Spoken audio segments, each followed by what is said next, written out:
Mi suegra me dio un ultimátum. O dejas tu trabajo o te divorcias. Elegí el divorcio de inmediato y bloqueé todas mis tarjetas bancarias. En una sola noche, mi suegra se arruinó por completo y se derrumbó en el acto. En el apogeo de mi carrera, yo, Ana, me enfrenté de repente a que mi suegra y toda su familia irrumpieran en mi piso para darme un ultimátum. O dejaba mi trabajo, me quedaba en casa y tenía hijos, o me divorciaba. Pero no sabían que yo tenía en mi poder todas las pruebas del dinero que me habían estado sonsacando en secreto durante los últimos 3 años. Y allí mismo, en el salón, ese mismo día, decidí contraatacar. Esta historia no es solo sobre un matrimonio fallido, sino sobre cómo le di la vuelta al tablero de ajedrez, dejando a toda la familia de mi marido paralizada de terror. Me llamo Ana. Tengo 32 años. En esta bulliciosa y resplandeciente Madrid, puedo decir con confianza que no me quedo atrás de nadie. Tengo un trabajo con el que muchos sueñan. Soy la directora del Departamento de Estrategia en una corporación internacional. Mis ingresos mensuales alcanzan de forma estable una cifra de 5 ceros. Tengo mi propio piso, mi propio coche.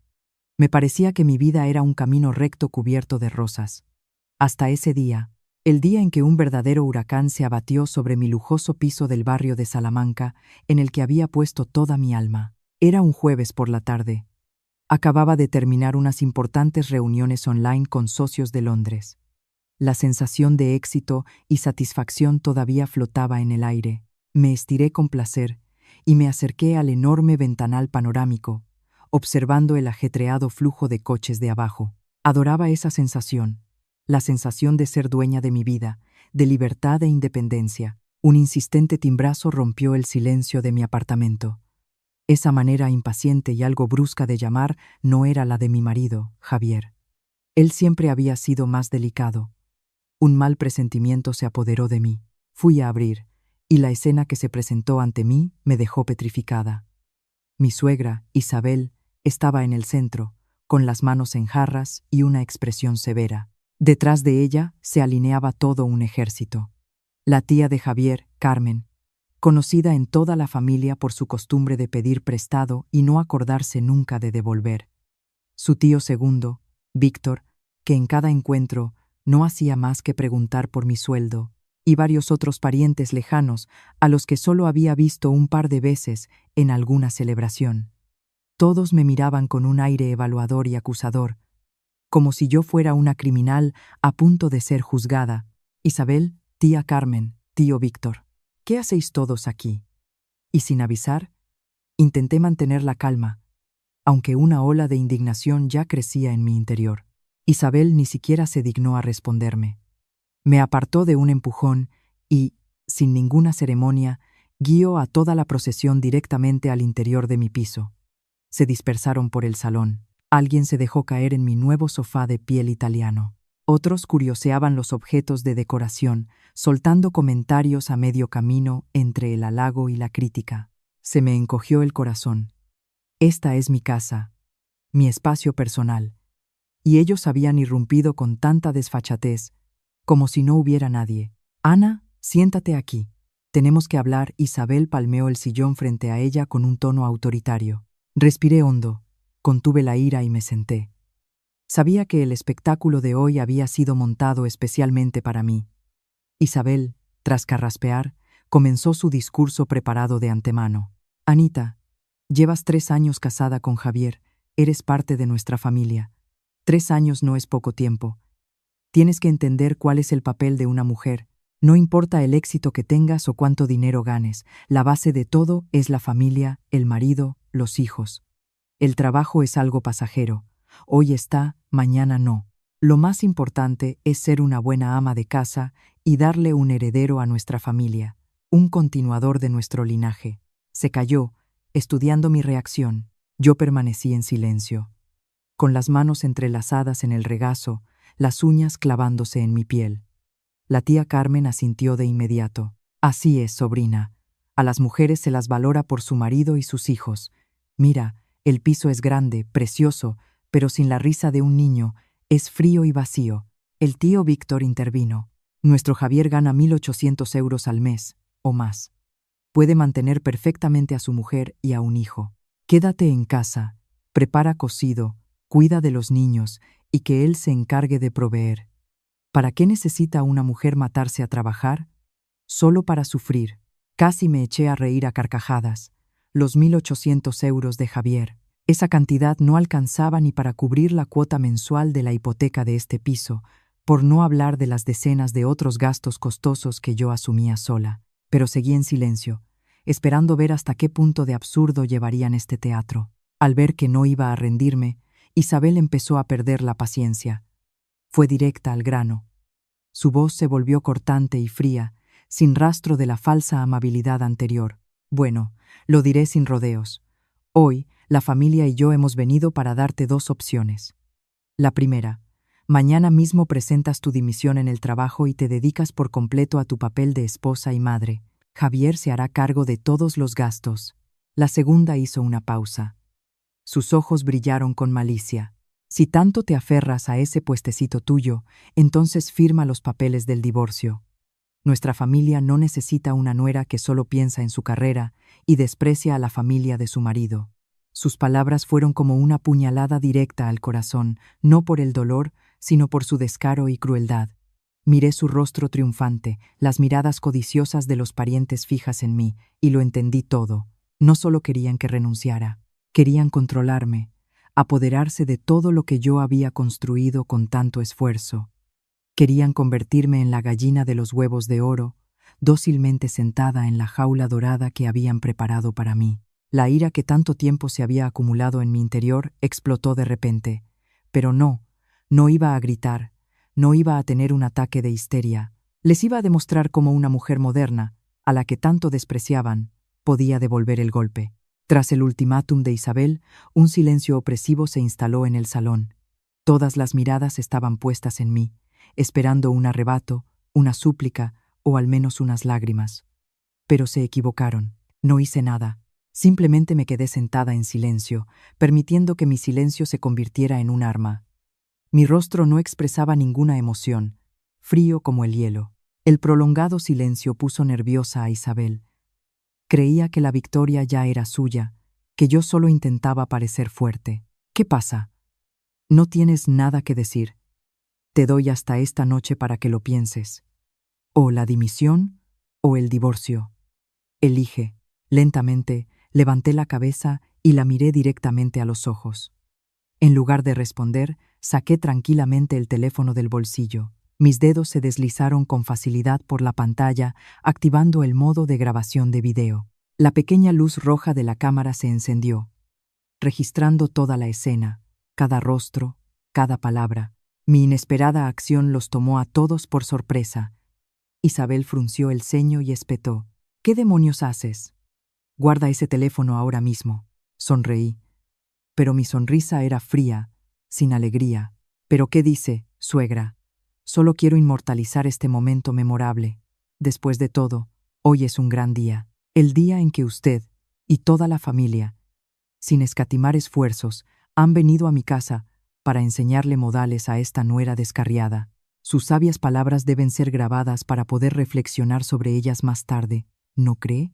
Mi voz era suave, pero cada palabra era como una aguja clavándose en su arrogancia. El rostro de Isabel se puso morado. ¿Te atreves? No la dejé terminar.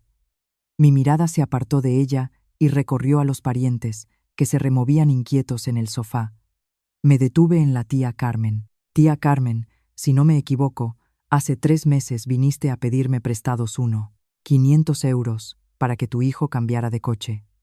Dijiste que los devolverías en un mes, pero hasta ahora no he visto nada. Supongo que estás tan ocupada que simplemente se te ha olvidado. El rostro de la tía se puso como un tomate. Balbuceó. Yo. No le di la oportunidad de justificarse. Mi mirada se desplazó hacia el tío Víctor, que intentaba encogerse en un rincón. Tío Víctor, el año pasado estabas construyendo tu chalet en la sierra y me pediste 8.000 €. Prometiste que en cuanto vendieras aquella parcela del pueblo, me los devolverías de inmediato. He oído que vendiste el terreno por un muy buen precio. ¿Por qué no nos has dicho nada a Javier y a mí?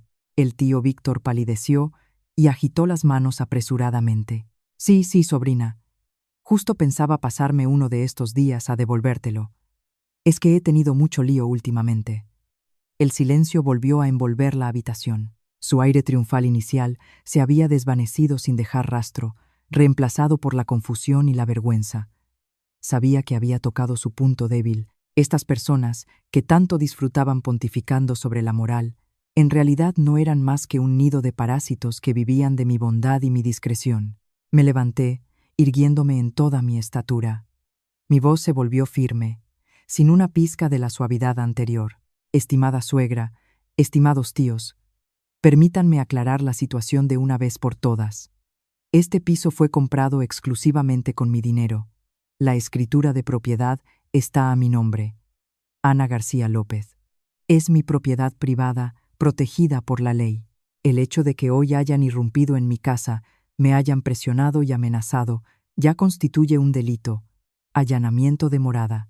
Levanté ligeramente el teléfono. Toda la conversación de hoy ha sido grabada. Si no abandonan mi piso de inmediato, no dudaré en llamar a la policía, y entonces no solo discutiremos sus deudas, sino también sus amenazas hacia mí. Y de eso se encargará la ley. ¿Qué cree, suegra? ¿Dónde quedará entonces la reputación de su familia? Mi contraataque fue tan inesperado y contundente que todos se quedaron atónitos. Isabel temblaba de rabia, señalándome con el dedo. Tú, desagradecida, víbora descarada. Si soy descarada o no, no le corresponde a usted decidirlo, sino a la ley, respondí sin un ápice de duda. Y ahora, por favor, todos fuera. Necesito descansar. Toda la comitiva se miró entre sí. Nadie se atrevió a decir una palabra. Finalmente, Isabel, aunque hervía de ira, comprendió que no podía hacer nada más. Se levantó con gesto de disgusto y arrastró tras de sí a los parientes, que la siguieron cabizbajos hacia la salida, como un ejército derrotado. Antes de irse, no se olvidó de lanzarme una frase maliciosa a la espalda. Ya verás.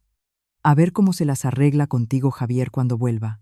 La puerta se cerró de un portazo, devolviendo el silencio al apartamento. Me quedé de pie en medio del salón, sintiéndome como si acabara de sobrevivir a una batalla.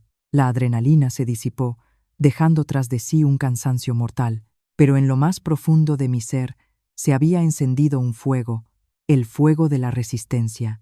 Ellos habían empezado esta guerra, y yo, Ana García, nunca sería la perdedora. Después de que el ejército de parientes de mi marido se retirara, no me puse a limpiar de inmediato el desorden que habían dejado. Me desplomé en el sofá. Mi cuerpo estaba agotado, pero mi mente estaba sorprendentemente lúcida. Sabía que Isabel no lo dejaría así. Seguramente ya había llamado a Javier, adornando todo para hacerme parecer un monstruo y una nuera rebelde a sus ojos. Y sabía que Javier volvería. Volvería para educar a su esposa según las instrucciones de su madre. No tenía miedo. La ira se había calmado, dando paso a una fría determinación. Ya no me quedaban ilusiones sobre el hombre al que una vez amé y elegí como esposo. En 3 años de vida en común, estaba demasiado cansada del papel de esposa, nuera y, de paso, cajero automático sin fondo para su familia. El amor, si es que alguna vez existió, se había erosionado hacía tiempo bajo el peso de su debilidad de carácter, su egoísmo y sus mentiras. Me dirigí tranquilamente a mi despacho y encendí el ordenador.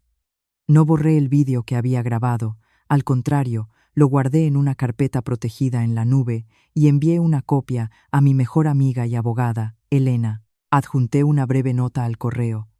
Se avecinan grandes problemas. Guarda esto como prueba. Luego, empecé a revisar todo el historial de transacciones bancarias de los últimos 3 años. Cada gasto, cada transferencia, lo anotaba meticulosamente en un archivo de Excel.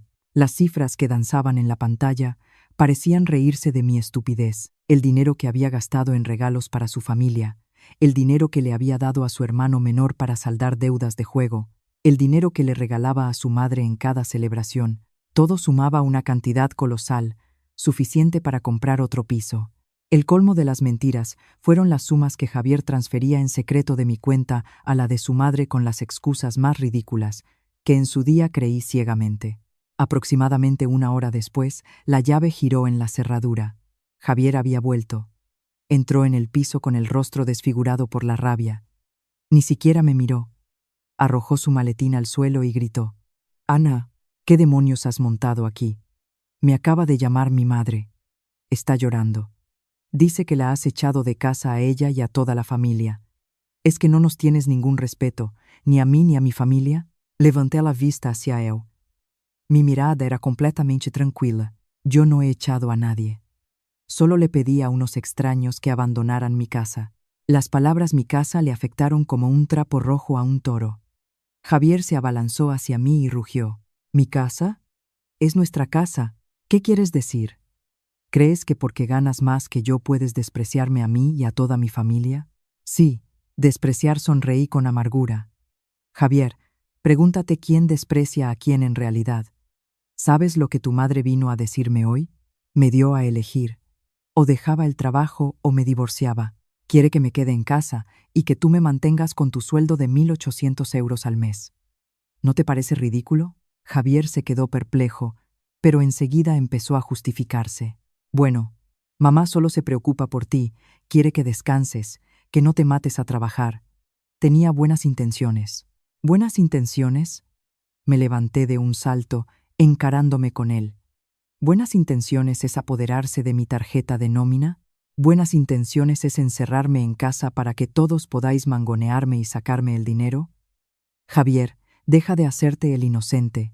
Eres su cómplice. «¿Qué estupideces estás diciendo?», gritó él, intentando acallar la verdad. ¿Estupideces? Cogí el teléfono y reproduje la grabación de audio de mi conversación con Isabel.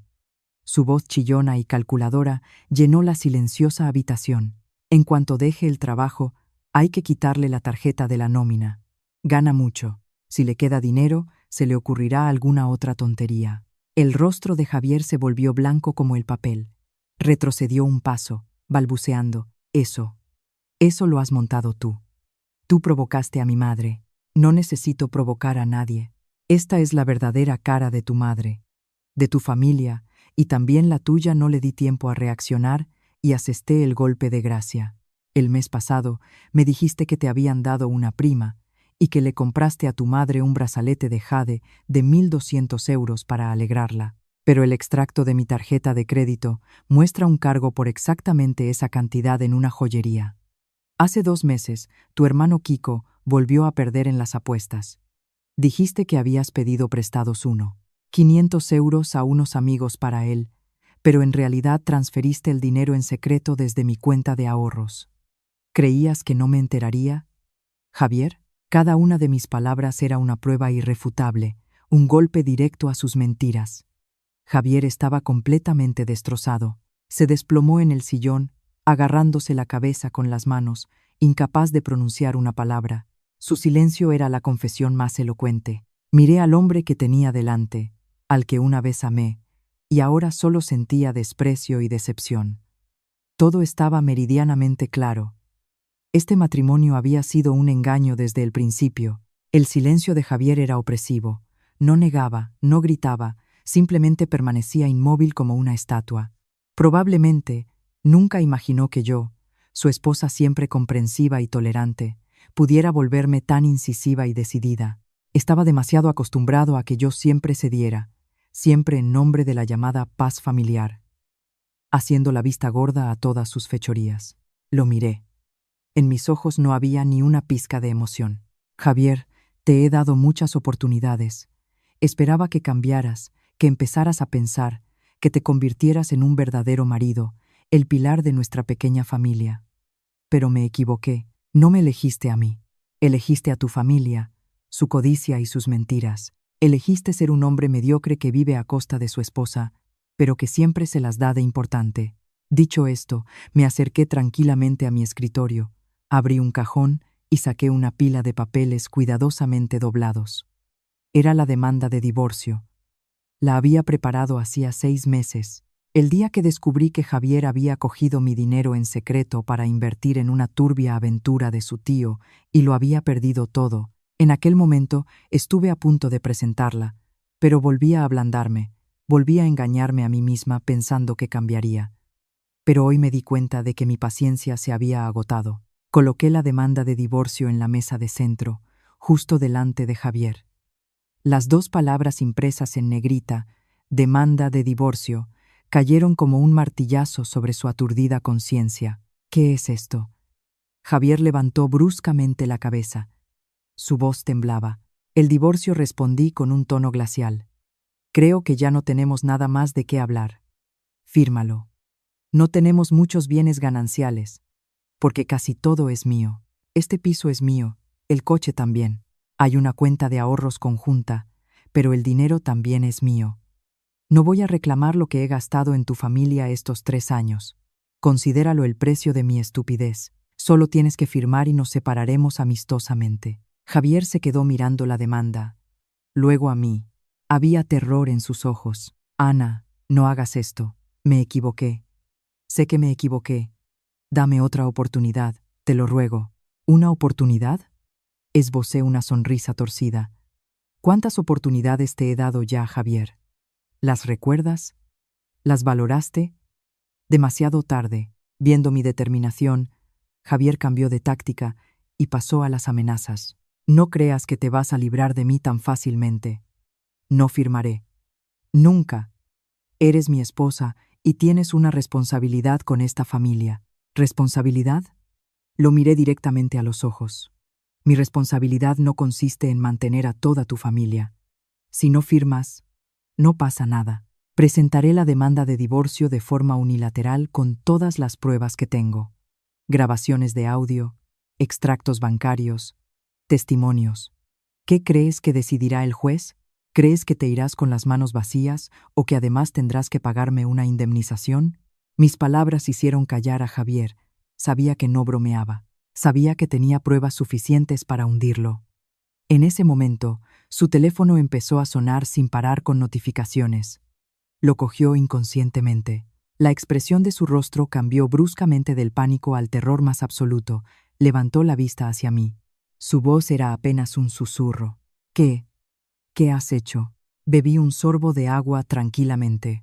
Nada especial. Simplemente he llamado al banco y he pedido que bloqueen permanentemente todas las tarjetas adicionales a tu nombre que yo abrí, y también he sacado todo el dinero que quedaba de nuestra cuenta conjunta y la he cerrado. Desde este momento, no podrás gastar ni un solo euro mío. Este golpe fue verdaderamente mortal. Javier se quedó paralizado. Había vivido tanto tiempo con mi dinero que había olvidado cómo era ser independiente. Su sueldo, como yo sabía, iba casi íntegramente a su madre. El dinero que le quedaba no era suficiente para su costumbre de vivir a lo grande. Mi tarjeta de crédito era su fuente de vida, y ahora esa fuente había sido cortada sin piedad. Volvió a sonar el teléfono de Javier. Esta vez era su madre. Seguramente ya había recibido la noticia de que a su hijo le habían cortado la financiación. Javier contestó con manos temblorosas. No necesitaba oírlo para saber lo que gritaban al otro lado del teléfono. Simplemente observé en silencio aquella escena caótica, sin sentir la más mínima emoción. La guerra acababa de empezar y yo estaba preparada para todo. El pánico de Javier no duró mucho. Rápidamente fue reemplazado por la ira y la desesperación de una bestia acorralada. Tras terminar la conversación con su madre, se levantó de un salto y salió corriendo por la puerta como un loco. Sabía que no se rendirían tan fácilmente. Me puse ropa cómoda y me preparé una taza de manzanilla para mantener la calma total. La necesitaría para hacer frente a los espectáculos que se avecinaban. Como había previsto, no pasó ni media hora cuando volvió a sonar el timbre. Pero esta vez no era un timbrazo insistente, sino golpes sordos y furiosos, acompañados por los gritos de Isabel. «Ana, abre ahora mismo, víbora. Abre. ¿Es que quieres arruinar a toda nuestra familia? Te he dicho que abras». El ruido atrajo rápidamente la atención de los vecinos. Las puertas de los pisos cercanos comenzaron a entreabrirse. Miradas curiosas se dirigieron hacia mi vivienda. Sabía que eso era exactamente lo que buscaba Isabel. Quería utilizar la opinión pública, el sentimiento de vergüenza, para presionarme. Pero se había equivocado de cálculo. Ya no era la nuera sumisa de antes. Me acerqué tranquilamente a la puerta, pero no abrí de inmediato, sino que miré por el videoportero. Isabel golpeaba la puerta con todas sus fuerzas. Su rostro estaba morado de rabia. Javier estaba a su lado, pálido como un muerto, intentando apartar a su madre, pero sin éxito. Activé el sistema de comunicación interna. Mi voz resonó clara y fuerte por el pasillo, para que todos los vecinos pudieran oírla. Isabel, Javier, ¿qué ocurre? ¿Por qué estáis montando este escándalo? Esto es una urbanización de lujo. No deberíais molestar a los vecinos. Al oír mi voz, Isabel gritó con renovada fuerza. ¿Y encima tienes el descaro de hablar? ¿Has bloqueado todas las tarjetas de tu marido? ¿Quieres que se muera de hambre? ¿Eres su esposa y lo tratas así? Sin vergüenza, sonreí con amargura. Mi voz se mantuvo serena. Suegra, yo no he bloqueado las tarjetas de mi marido. Solo he bloqueado las tarjetas adicionales emitidas desde mi cuenta. Javier tiene su propia tarjeta de nómina. Ah, se me olvidaba, alargué la palabra a propósito. El sueldo de Javier lo cobráis vosotros cada mes para pagar las deudas de juego de Kiko. Así que de todas formas no tiene dinero para sus gastos. ¿A que tengo razón? Mis palabras fueron como un jarro de agua fría para ambos. Isabel se quedó muda, sin esperar que me atreviera a sacar los trapos sucios a la vista de todos. Javier estaba tan avergonzado que parecía que se lo iba a tragar la tierra. De los pisos vecinos se oyeron susurros. Vaya, qué hombre tan aparente. Y resulta que vive a costa de su mujer. No me extraña que la madre sea tan escandalosa. Ha venido a exigirle dinero a la nuera. Pobre Ana, tan guapa y exitosa, y ha ido a parar a una familia de extorsionadores. Al darse cuenta de que la situación no le era favorable, Isabel cambió a la táctica de la víctima. Se sentó en el suelo del pasillo y se puso a llorar y a lamentarse. ¡Ay, buena gente! ¡Qué desgracia la mía! Metimos una serpiente en casa en lugar de una nuera. Ahora que es rica, desprecia a su marido, no respeta a su suegra. Y ahora quiere echar al marido de casa para meter a sus amantes. Miren todos, miren. Suspiré. Esta farsa era demasiado agotadora. Entreabrí la puerta lo justo para que se oyera mi voz. Suegra, deje ya este teatro. Aquí vive gente educada. Saben distinguir la verdad de la mentira. Javier, me dirigí a mi marido paralizado. Te haré una última pregunta. Tu sueldo es de 800 euros al mes. ¿Sabes a cuánto asciende la cuota mensual de la hipoteca de este piso? A 2.500 euros. ¿Y cuánto se va en gastos de comunidad, internet, seguridad? Casi otros 500. ¿Con qué pensabas mantenerme? ¿O crees que puedo alimentarme del aire? Pronuncié cada cifra con claridad, y cada cifra fue como una bofetada invisible para Javier. En los últimos 3 años, ¿quién ha cargado con todo esto? ¿Quién te ha comprado todo, desde ropa de marca hasta relojes caros, para que pudieras fardar delante de tus amigos? ¿Alguna vez has pensado dónde vivirías y qué harías si no fuera por mí? Javier bajó la cabeza, incapaz de articular palabra. Isabel, al ver que su hijo estaba perdiendo, gritó aún más fuerte, pero esta vez no le di ninguna oportunidad. Lo digo por última vez, esta es mi casa. Si no os vais de inmediato, llamaré a seguridad. Si seguridad no puede con vosotros, llamaré a la policía acusándoos de allanamiento de morada y alteración del orden público. Y entonces, me temo, de la reputación de vuestra familia no quedará ni rastro. Dicho esto, cerré la puerta de un portazo, sin prestar más atención a su reacción. Oí cómo Javier intentaba levantar a su madre, oí sus murmullos y maldiciones, pero poco a poco todo se calmó. El espectáculo había terminado. Sabía que volverían, pero estaba preparada para las siguientes batallas. Después del torpe espectáculo montado por Javier y su madre, comprendí que no podía limitarme a defenderme. Tenía que pasar a la ofensiva, y para ello necesitaba la preparación más meticulosa. La primera persona en la que pensé fue Elena, mi mejor amiga desde la universidad y ahora una de las mejores abogadas de divorcios y reparto de bienes de Madrid. Me reuní con Elena en una tranquila cafetería. Al ver mi aspecto agotado pero mi mirada decidida, no hizo muchas preguntas. Simplemente me acercó un vaso de zumo de naranja y dijo: «Cuéntamelo. Te escucho». Se lo conté todo. El ultimátum de Isabel. El dinero que desaparecía misteriosamente. El circo de la noche anterior en mi puerta. Le mostré los vídeos y las grabaciones de audio. Cuanto más escuchaba Elena, más serio se ponía su rostro. Cuando terminé, Guardó un largo silencio, tamborileando con los dedos sobre la mesa. Finalmente, me miró directamente a los ojos y dijo con firmeza: Ana, lo primero que tienes que hacer ahora mismo es reunir y sistematizar todas las pruebas, no solo las cantidades que Javier transfirió en secreto, sino absolutamente todo lo que has gastado en su familia durante estos 3 años. ¿Absolutamente todo? Me sorprendí. Sí, absolutamente todo, subrayó Elena. El dinero que les regalaste a sus padres por Navidad. El dinero para ropa y medicinas para ellos. El dinero para sus viajes a Marbella. El dinero para saldar las deudas de Kiko. El dinero para la reforma del chalet del tío Víctor. Todo lo que puedas demostrar con extractos bancarios y recibos, debes enumerarlo. Tienes que demostrar ante el tribunal que no solo eras el principal sostén de tu propia familia, sino que también mantenías a toda la extensa familia de tu marido. Esto será una enorme ventaja en el juicio. Demostrará tu contribución y su traición y parasitismo. Las palabras de Elena me mostraron un camino claro.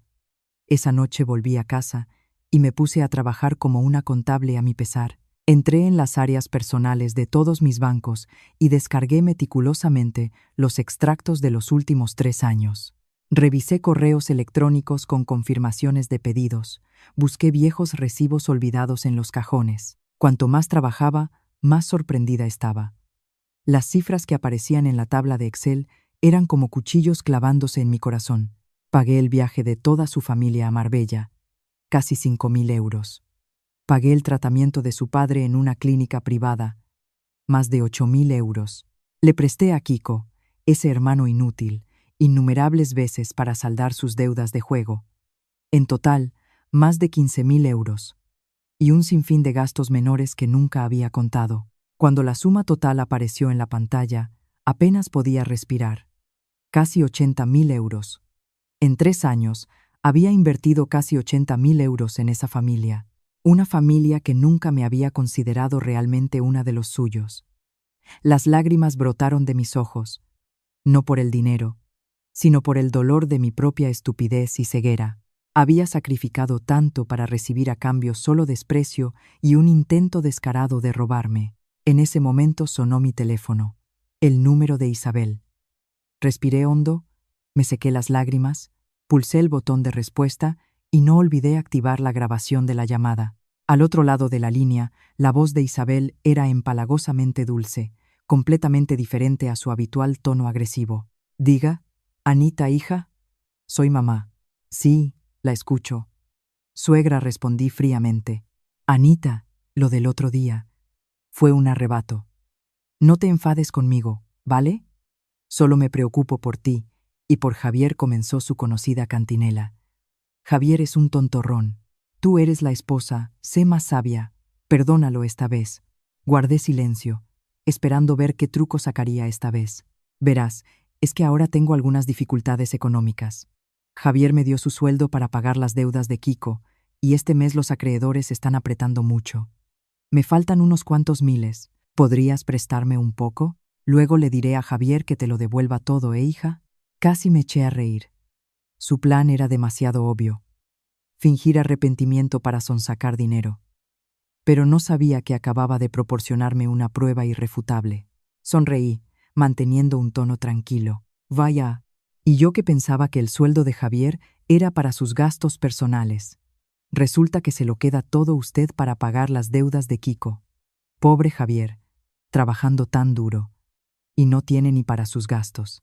Isabel se quedó en silencio al otro lado de la línea, dándose cuenta, al parecer, de que se había ido de la lengua.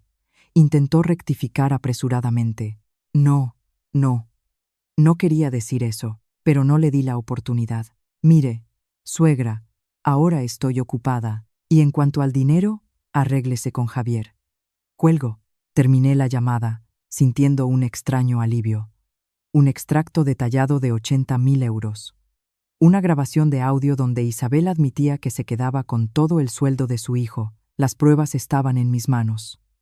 Ahora, la ley tenía la palabra. En los días siguientes, me concentré por completo en mi trabajo y en la preparación de la batalla legal. Trabajaba como una máquina, con una eficiencia asombrosa. Quizás, Al librarme de la carga llamada familia de mi marido, mi mente se volvió más clara y aguda. Mis jefes y compañeros notaron mi cambio. No hicieron preguntas innecesarias, pero siempre me apoyaron con miradas comprensivas y gestos silenciosos.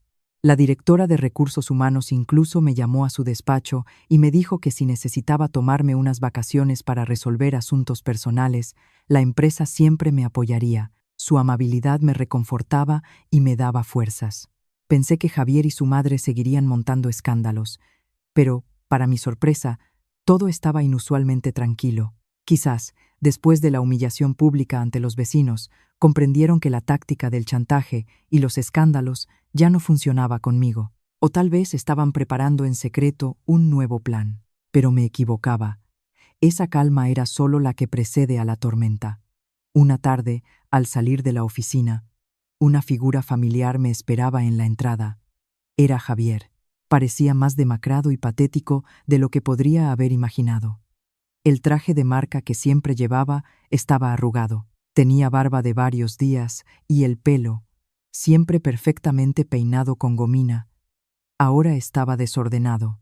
Había adelgazado notablemente y tenía ojeras oscuras. Parece que los días sin mi tarjeta de crédito habían sido una auténtica tortura para él. Al verme, Javier corrió hacia mí, cortándome el paso. Ana, espera, necesito hablar contigo. Me detuve, cruzándome de brazos, y lo miré fríamente. ¿Aún tenemos algo de qué hablar? Ana, por favor, balbuceó Javier con voz suplicante. Sé que me equivoqué. La culpa es toda mía. Fui demasiado débil, no supe protegerte. Perdóname esta vez, por favor. Vamos a empezar de nuevo. Te prometo que cambiaré.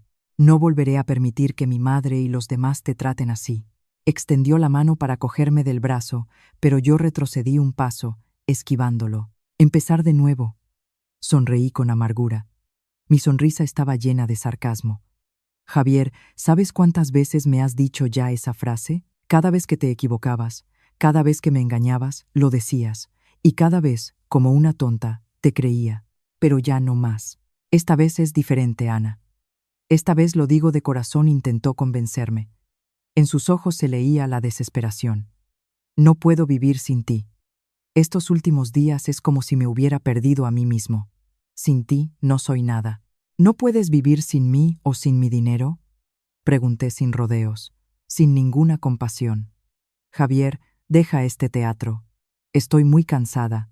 Entre nosotros todo terminó el día que te pusiste del lado de tu madre para obligarme a dejar mi trabajo. El amor, la confianza, todo murió. Mis crueles palabras dejaron atónito a Javier. Me miraba con una expresión de ofensa e incredulidad. Probablemente todavía se aferraba a la ilusión de que, en cuanto se disculpara, yo volvería a ablandarme y a perdonarle, como siempre. En ese momento, varios de mis compañeros salieron de la oficina. Nos miraron con sorpresa, pero rápidamente entendieron la situación. Una de mis compañeras, con la que tenía una relación de amistad, se acercó, me tomó del brazo y dijo: Ana, el jefe te está buscando en el aparcamiento. Vamos. Era mentira, pero sabía que intentaba ayudarme a salir de esa situación incómoda. Asentí, lanzando a Javier una última mirada fría y decidida. El resto lo discutiremos en el juzgado. Dicho esto, me di la vuelta y me fui con mi compañera, dejando a Javier solo en medio del flujo de gente. No miré atrás, pero sentí su mirada desesperada siguiéndome. Sus súplicas llegaban demasiado tarde. Nuestro barco se había hundido, y yo nunca volvería para rescatar a quien él mismo había agujereado el casco. Pensé que después de mi rechazo tajante y público a la salida de la oficina, Javier entendería que debía retirarse. Pero su insistencia y descaro superaron todas mis expectativas. No se rindió. Me siguió. Cuando entraba en el aparcamiento subterráneo de nuestro complejo residencial, tuve una sensación de inquietud. Por el espejo retrovisor, vi un taxi familiar que me seguía lentamente. Aparqué a propósito en el rincón más alejado, donde había menos cámaras de vigilancia. Quería terminar con esto de una vez por todas, sin espectadores ni cuchicheos. En cuanto apagué el motor y abrí la puerta, Javier se abalanzó y me bloqueó la salida. Su rostro ya no tenía esa expresión patética y suplicante de por la tarde. En su lugar, Había la ira y la ofensa de una bestia acorralada. Ana, ¿por qué me haces esto? ¿Te ha gustado humillarme delante de tus compañeros? Rugió. Su voz resonó en el silencioso aparcamiento. Cerré tranquilamente la puerta del coche y, apoyándome en ella, le miré a la cara. Yo no te he humillado. Te has humillado tú solo. Si no hubieras venido a buscarme, si no hubieras montado ese patético espectáculo, nadie se habría dado cuenta. Javier se ahogó de rabia. Se acercó más, apretando los puños. Ya te he dicho que me equivoqué. ¿Por qué no puedes darme una oportunidad? ¿Sabes que mi madre lleva días llorando sin parar? ¿Sabes que toda mi familia es un caos por tu culpa? Vaya, torcí los labios. ¿Y alguna vez pensasteis en mis sentimientos, cuando tu madre y toda la parentela se presentaron en mi casa para insultarme y obligarme a dimitir? ¿Pensasteis en mis sentimientos? Cuando cogías mi dinero en secreto para mantener a tu familia, ¿pensaste en mis sentimientos? No me hables más de responsabilidad. Javier, no tienes derecho. Lo hacía todo por el bien de la familia. Intentó argumentar todavía Javier. El bien de la familia. Me reí. Mi risa fue fría y amarga. O por el bien de vuestra mediocridad y pereza. Dices que me quieres. Pero ¿qué has hecho por mí, aparte de sacarme el dinero y crearme un problema tras otro? Al darse cuenta de que los argumentos no funcionaban, Javier pasó a la insolencia. Sea como sea, sigues siendo mi esposa, y tus bienes también son mis bienes. No tienes derecho a echarme así. A estas alturas, me di cuenta de que no había nada más que hablar. Las palabras habían perdido su sentido. Solo las pruebas irrefutables podían hacerle callar. Abrí el bolso y saqué una gruesa pila de papeles que la abogada Elena me había ayudado a preparar. Eran todos los extractos de las transacciones sospechosas de mi cuenta y de la nuestra conjunta durante los últimos 3 años. Se los arrojé en silencio a la cara. Las hojas blancas volaron y cubrieron el frío suelo de hormigón del aparcamiento. Javier se quedó petrificado. Se agachó y recogió una hoja. La expresión de su rostro cambió al instante.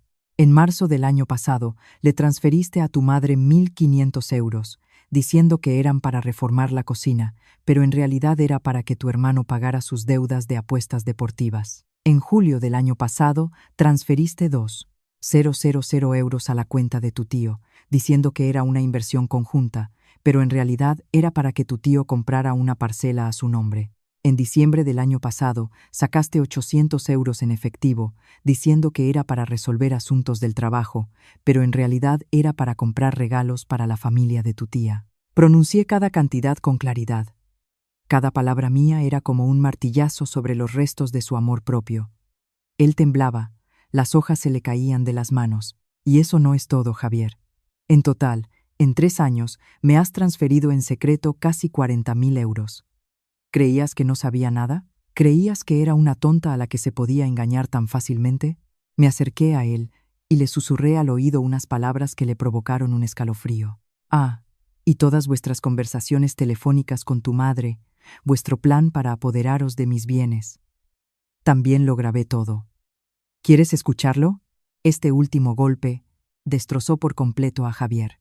Se arrodilló, agarrándose la cabeza con las manos. Todo su cuerpo temblaba, no de miedo, sino porque la cruda y brutal verdad había sido revelada. Había perdido estrepitosamente. Miré al hombre derrumbado a mis pies, sin sentir ni una pizca de lástima.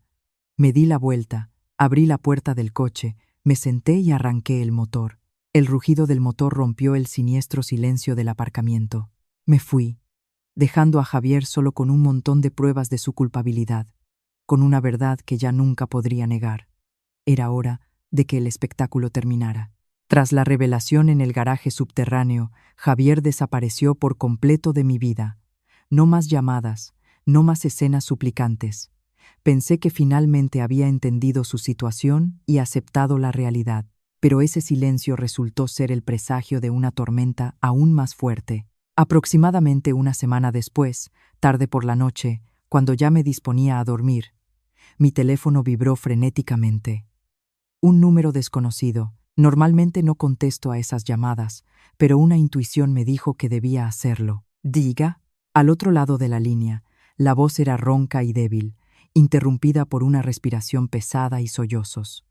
Me tomó un instante darme cuenta de que era Javier. ¿Qué ha pasado?, pregunté sin ninguna emoción. Ana, sálvame. Salva a mi madre. Javier rompió a llorar, desechando toda dignidad masculina. En mi empresa hay una reestructuración, un ERE. Estoy en la lista de despidos. Dicen que últimamente mi estado mental es inestable, que mi productividad ha bajado. Guardé silencio. Tarde o temprano tenía que pasar. Un hombre tan mediocre y dependiente como él no podía mantenerse a flote sin mi apoyo. Al ver que no decía nada, Javier entró en pánico aún más. Casi gritaba al teléfono. Y eso no es lo peor, Ana. Mamá se enteró de que me van a despedir. Se puso tan nerviosa que perdió el conocimiento. Se la llevaron al hospital. Los médicos dicen que ha tenido un microinfarto cerebral. Necesita ser hospitalizada urgentemente para pruebas y tratamiento. La factura provisional ya es de 8.000 euros. Ana, ¿de dónde voy a sacar ahora tanto dinero? ¿8.000 euros? Para mí no era una suma tan grande, pero al oírla de boca de Javier sonó ridículamente absurda. Recordé cómo él y su madre habían gastado mi dinero sin remordimientos.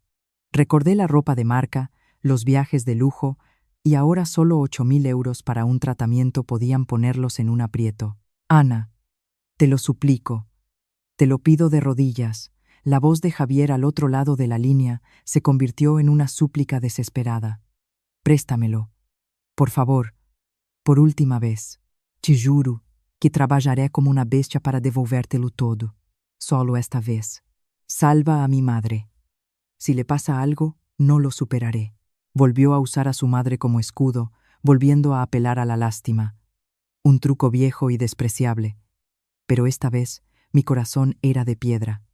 No sentía ni lástima ni ira, solo vacío y cansancio. Respiré hondo, intentando que mi voz sonara lo más tranquila y fría posible. Javier, ¿recuerdas lo que me dijo tu madre?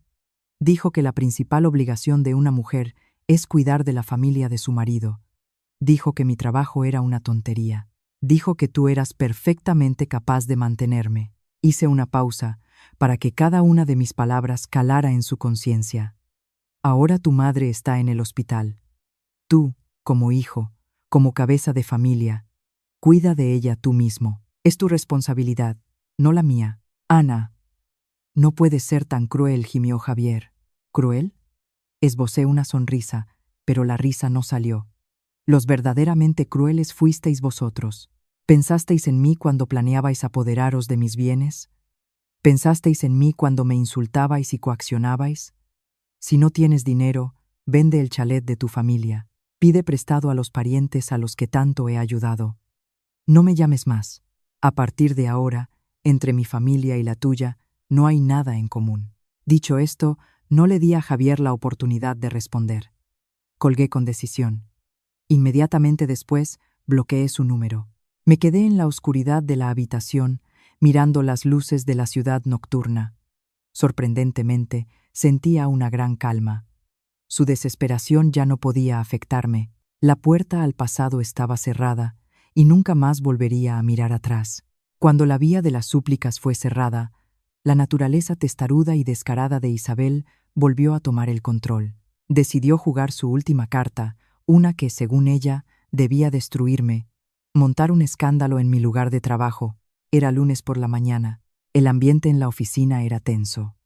Estaba dirigiendo una reunión con mi equipo sobre el lanzamiento de un nuevo producto cuando recibí una llamada del servicio de seguridad de la planta baja. Ana, aquí abajo hay un grupo de personas armando jaleo.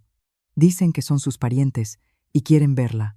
Están gritando y montando un escándalo. No podemos calmarlos. Mi corazón no se inmutó. Sabía quiénes eran. De acuerdo. Reténganlos ahí. Díganles que bajo ahora mismo. Con calma. Le dije a mi equipo, continúen, por favor. Tengo un pequeño asunto personal. Vuelvo en 15 minutos. No bajé con las manos vacías. Pasé por mi escritorio, cogí mi teléfono y un pequeño altavoz Bluetooth que normalmente usaba para la música. Sabía que me esperaba un gran espectáculo y necesitaba el atrezo adecuado. En cuanto salí del ascensor, La caótica escena se desplegó ante mis ojos. Isabel estaba sentada en el suelo en el centro del vestíbulo. El pelo revuelto, golpeaba el brillante suelo de mármol con las manos y se lamentaba a gritos. Buena gente, miren. Mi nuera, la desagradecida, se ha hecho rica y desprecia a su marido, ha abandonado a su suegra enferma. Miren la verdadera cara de su jefa de departamento. A su lado, la tía Carmen y el tío Víctor, ya conocidos, se afanaban en darle la razón y contar las penurias de su familia y mi crueldad. Varios otros parientes lejanos formaban un muro humano, impidiendo el paso al personal de seguridad. Muchos empleados de la empresa y clientes se habían detenido a mirar. Los cuchicheos se hacían cada vez más fuertes. Al verme, Isabel pareció cobrar nuevas fuerzas. Me señaló con el dedo y gritó aún más fuerte. Ahí está la víbora. ¿Cómo tienes la cara de aparecer por aquí? Tu suegra está en una cama de hospital por tu culpa. Tu marido lo ha perdido todo por tu culpa. ¿Estás contenta? ¿Te alegras? No me inmuté. Me acerqué tranquilamente y me detuve a unos metros de ellos, a una distancia segura. No dije nada. Simplemente encendí el altavoz Bluetooth y lo conecté a mi teléfono. Todo el vestíbulo se cayó en una curiosa expectación. Y entonces, del altavoz, surgió una voz chillona y familiar, claramente audible hasta la última palabra. En cuanto deje el trabajo, hay que quitarle la tarjeta de la nómina. Gana mucho. Si le queda dinero, se le ocurrirá alguna otra tontería. Que me la dé a mí. Yo seré la que mande. Le daré algo para sus gastos cada mes. Y con eso le basta. Era la voz de Isabel, de aquella misma grabación de audio. Su rostro se desfiguró. La sonrisa triunfante se congeló en sus labios, reemplazada por un terror absoluto. Balbuceó. ¿Qué es eso? Tú. No la dejé reaccionar. Sonó la siguiente grabación. Esta vez era la voz de la tía Carmen.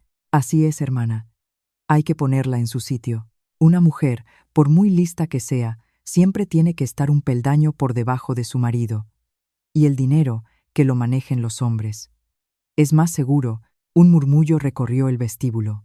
Las miradas que antes me observaban con duda, ahora se dirigían a la familia de Javier, llenas de desprecio y repulsión. Tú, lo has falsificado todo. Es un montaje, gritó Isabel desesperada, intentando negar lo evidente. Sonreí fríamente. Si lo he falsificado o no, suegra, podemos pedirle a la policía que haga un peritaje. Esta grabación de audio, junto con el video donde usted y sus parientes me amenazan en mi casa, ya ha sido entregada a mi abogada. Simplemente quería mostrar a todos los presentes quién es el verdadero actor aquí y quién es el lobo con piel de cordero. Me giré hacia la multitud y dije, alto y claro, señoras y señores, me llamo Ana. Esta es mi ex-suegra y su familia.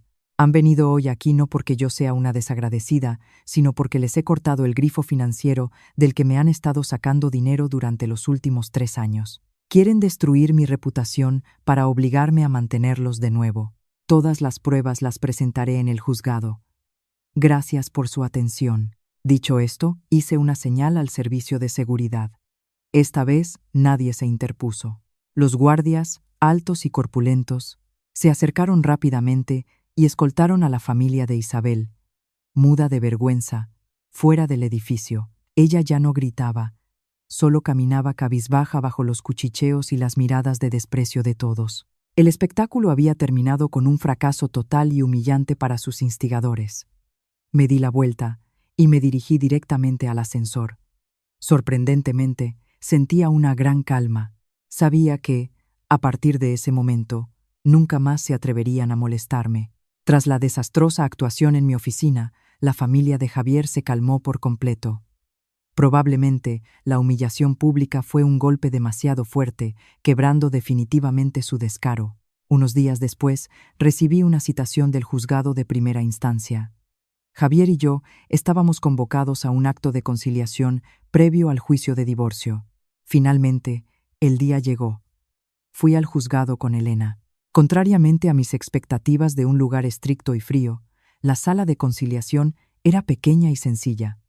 Javier había llegado antes y estaba sentado solo en un rincón. Parecía aún más patético que en nuestro último encuentro. Tenía el rostro demacrado, la mirada vacía, la ropa descuidada.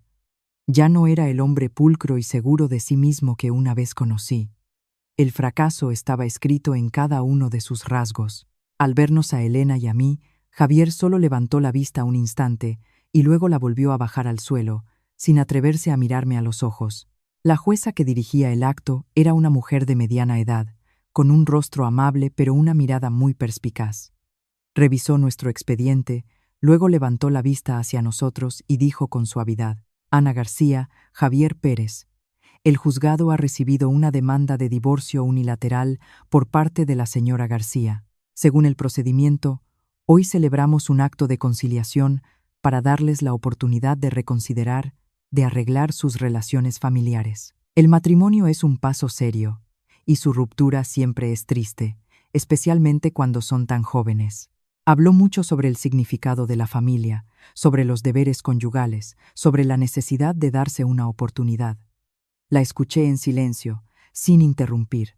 Respetaba los procedimientos legales, pero cuando me preguntó por mis intenciones, respondí con firmeza y decisión: Señoría, no tengo ningún deseo de conciliar. Mi decisión de divorciarme ha sido muy meditada. Mis sentimientos y mi confianza en el señor Pérez se han agotado. Solo pido al tribunal que tramite nuestro divorcio lo antes posible. La jueza me miró, luego a Javier. ¿Y usted, señor Pérez? ¿Cuál es su opinión? Solo entonces Javier levantó la cabeza. No me miró a mí, sino a la jueza, y dijo suplicante: Señoría, no quiero divorciarme. Sé que he cometido muchos errores, pero todavía quiero a mi mujer. Ruego al tribunal que nos dé más tiempo. Incluso en esa situación, seguía actuando. Casi me eché a reír. ¿Tiempo para qué, si se puede saber? Intervino Elena, como mi abogada. Su voz era profesional y fría. Mi clienta ha tomado una decisión final. Alargar el proceso solo traerá más sufrimiento a ambas partes. Si el señor Pérez realmente siente algo, debería respetar la decisión de la señora García y dejarla ir. Acorralado por mi abogada, Javier decidió usar su último as. Sacó con manos temblorosas una carpeta de documentos médicos de su maletín y la puso sobre la mesa. Señoría, mi madre. Mi madre ingresó recientemente en el hospital con un ictus. Su salud es muy delicada. El médico ha dicho que no puede sufrir ninguna conmoción. Si nos divorciamos ahora, me temo que no lo soportará. Le ruego, señoría, que por favor se ponga en la situación de mi familia y nos conceda un aplazamiento. La jueza vaciló un poco y cogió los documentos para examinarlos. Miré a Elena. Ella asintió casi imperceptiblemente. Sabía lo que tenía que hacer. Señoría, me levanté. Mi voz era tranquila, pero firme. En primer lugar, la enfermedad de la madre del señor Pérez es lamentable, pero no es una causa legal para aplazar nuestro divorcio. Este matrimonio ya no tiene salvación, y prolongarlo es solo un autoengaño. En segundo lugar, miré directamente a Javier. Fue su madre quien me dio un ultimátum. El trabajo o el divorcio. Fue ella quien quiso que este matrimonio terminara. ¿Por qué ahora utiliza su salud como motivo para mantenerlo? Continué, sin darle opción a interrumpir. En tercer lugar, y esto es lo más importante, tengo pruebas de que el señor Pérez y su familia me han sometido sistemáticamente a violencia psicológica, me han engañado y se han apropiado de mis bienes durante mucho tiempo. Si el señor Pérez no acepta firmar la demanda, exigiré que se abra un caso aparte, y entonces ya no será solo un divorcio. Mis palabras fueron como un trueno para Javier. Su rostro se volvió mortalmente pálido. Sabía que no iba de farol. Sabía que tenía pruebas suficientes para hundirlo a él y a toda su familia. La jueza, al ver el cambio en el rostro de Javier, también comprendió la raíz del problema.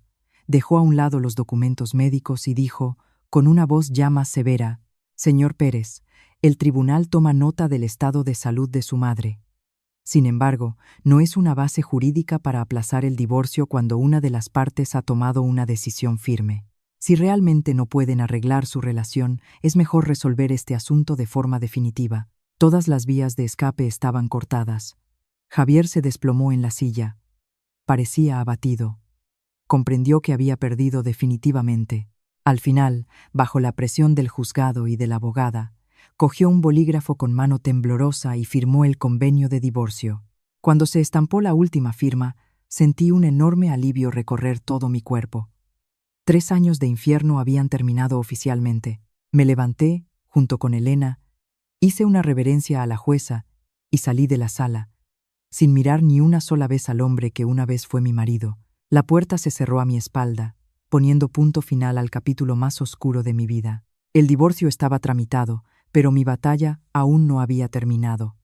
Quedaba la vista más importante: el juicio por la división de bienes y la reclamación de una indemnización.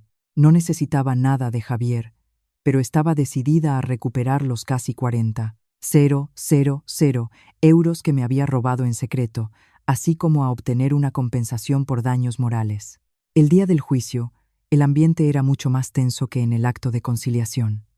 Javier había contratado a un abogado, un hombre de mediana edad con un aspecto bastante astuto.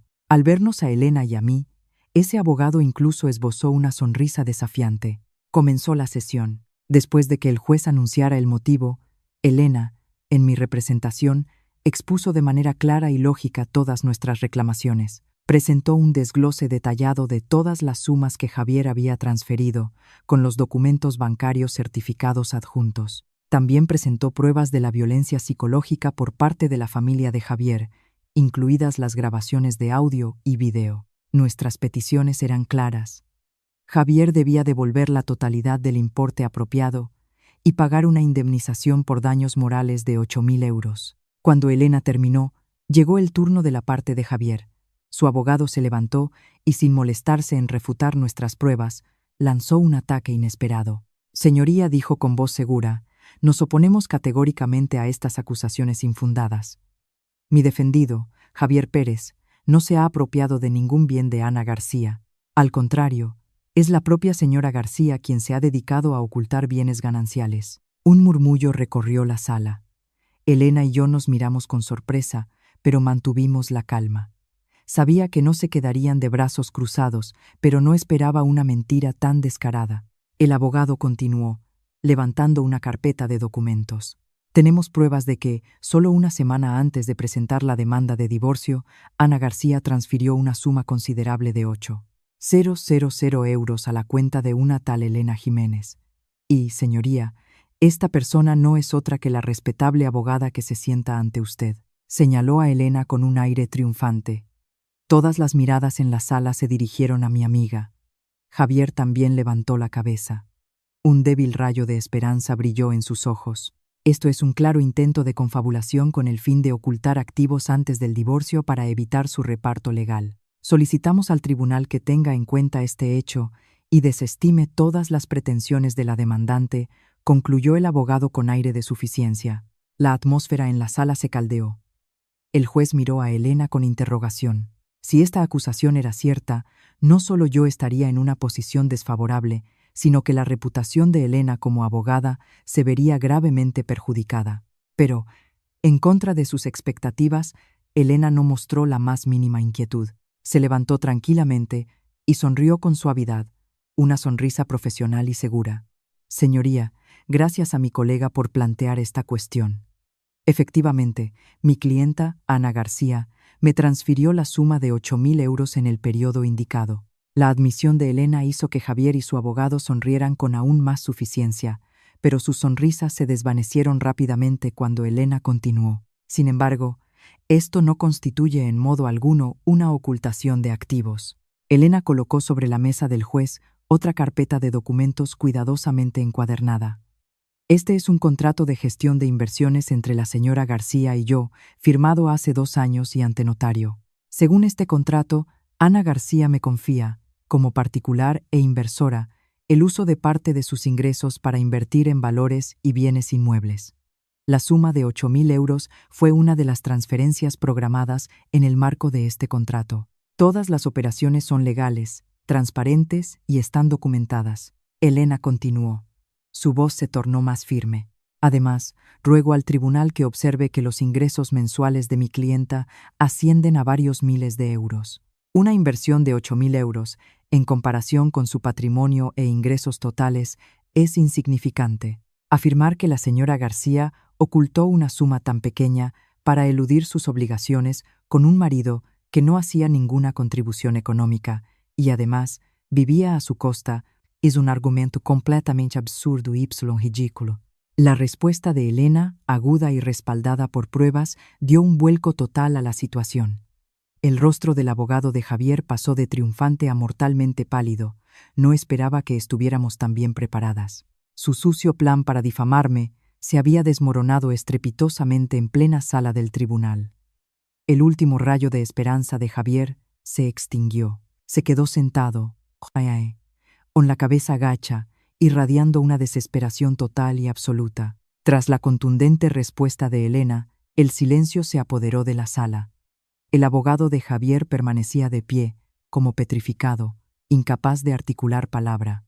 Un sudor frío perlaba su frente. Todos sus intentos de darle la vuelta al partido se habían estrellado contra pruebas irrefutables y una lógica de hierro. Elena no dio tregua al adversario. Volvió al tema principal. Su voz sonaba grave y segura.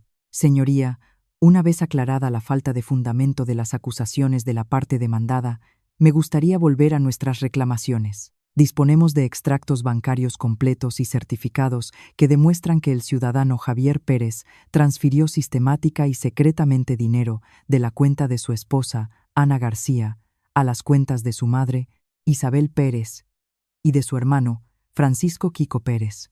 La suma total, calculada por nosotros, asciende a 38.450 euros. Elena levantó en alto la carpeta de documentos, abriendo la última página con una tabla resumen resaltada en negrita.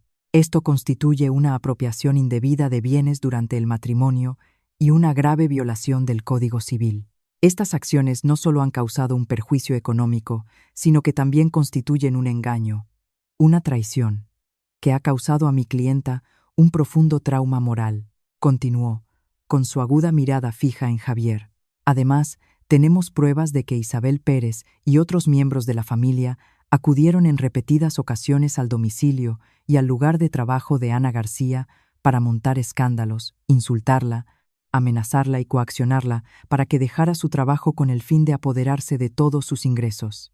Estas acciones han afectado gravemente a la salud, el estado de ánimo y la reputación de mi clienta. Por lo tanto, la reclamación de una indemnización por daños morales de 8,000 euros es totalmente fundada, justa y razonable. La parte de Javier no pudo presentar ni un solo contraargumento de peso. Todas las pruebas estaban en su contra.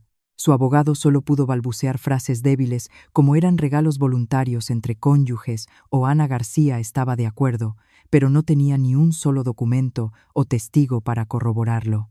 Tras los alegatos, el tribunal se retiró para deliberar. Elena y yo nos quedamos sentadas en nuestros sitios, ambas en silencio. Yo no estaba nerviosa, porque estaba segura de que la justicia estaba de mi lado. Solo sentía un profundo cansancio tras una larga lucha. Aproximadamente 20 minutos después, el tribunal regresó. La jueza, la misma mujer de mediana edad con rostro amable, ahora parecía muy severa. Cogió la sentencia y comenzó a leerla en voz alta y clara. Examinados todos los autos, las pruebas presentadas por las partes y escuchados los alegatos, este tribunal ha establecido.